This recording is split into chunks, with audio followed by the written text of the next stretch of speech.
Subscribe and like, please. Once upon a time in the heart of St. Francisville, Louisiana, there stood Myrtles Plantation, a house steeped in history and shrouded in mystery.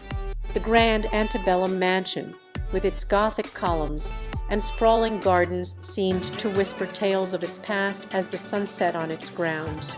Myrtles Plantation, built in 1796, was not just a residence, it was a place where the lines between the living and the dead seemed to blur.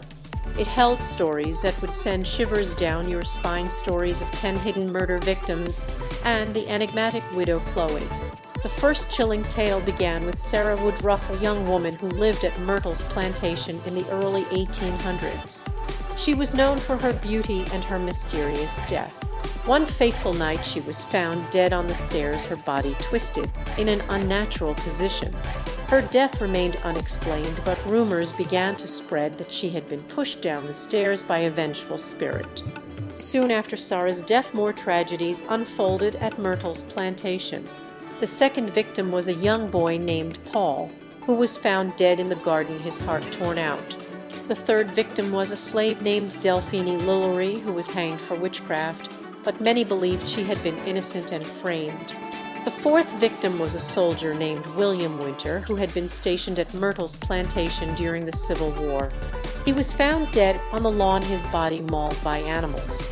The fifth victim was an unidentified woman whose skeletal remains were discovered in a closet.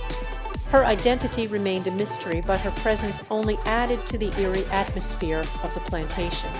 The sixth and seventh victims were two young children, a boy and a girl who disappeared without a trace.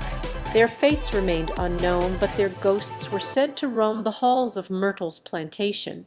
The eighth victim was a man named Andrew Jackson, who was found dead in his bed with his throat slit. His death was ruled as a suicide, but many doubted this explanation. The ninth victim was a young woman named Sara Woodruff, the same name as the first victim, but this one lived in the early 1900s. She was found dead in the garden with a snake bite, but rumors circulated that she had been murdered. The tenth and final victim was Chloe, the mysterious widow who had inherited Myrtles Plantation upon her husband's death. She lived there alone until her own disappearance in 1870. Chloe, a woman of intrigue, was known for her strange behavior and her alleged dealings with the occult. Many believed she was responsible for the deaths at Myrtles Plantation, but no concrete evidence was ever found to prove this theory. Her disappearance only added to the mystery surrounding the plantation. As the sun set on Myrtles Plantation, the ghosts of its past seemed to come alive, whispering their tales to those who dared to listen. The house held an unseen chapter in Southern history, a chilling reminder of a time long gone where the lines between the living and the dead were not so distinct. And so Myrtles Plantation remained a place of mystery, shrouded in stories of murder and intrigue. It stood as a testament to a dark past that refused to be forgotten, inviting those who dared to explore its depths, to unravel the haunting tale of its 10 hidden victims and the enigmatic widow Chloe.